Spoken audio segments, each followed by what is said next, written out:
وہ کون ہے؟ علی نے تسلیم کر لیا تو نبی تسلیم کر دے، تسلیم نہ کرنے سے کوئی فرق نہیں پڑتا۔ جب علی نے کہہ دیا کہ انبیاء کے بعد جناب محمد الرسول اللہ کے بعد امت کا افضل ترین انسان کون ہے؟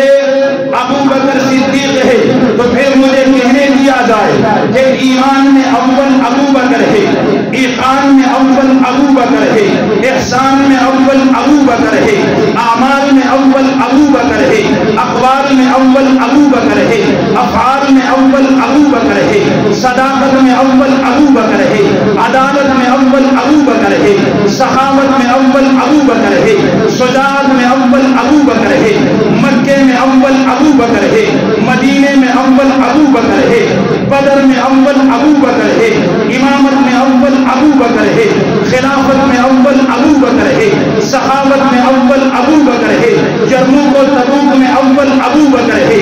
آپ صلی اللہ علیہ وسلم کے دنیا سے چلے جانے کے بعد امت میں اول ابو بکر ہے۔ آپ کے دنیا سے جانے کے بعد آپ کے روزہ اظہر میں وفات کے بعد آنے والا سب سے پہلے اول ابو بکر ہے۔ قیامت کے دن آپ کے ساتھ اٹھنے والوں میں سے اول جو ہے وہ ابو بکر ہے۔ میدان محشر میں اللہ کے سامنے پیش ہونے والوں میں سے اول جو ہے ابو بکر ہے۔ حوض کوثر میں آپ کے پاس آنے والوں میں سے اول ابو بکر ہے، اور جنت میں آپ کے ساتھ جانے والوں میں اول ابو بکر ہے۔ نعرہ تکبیر، شان صحابہ، عظمت صحابہ۔ اول کون ہے؟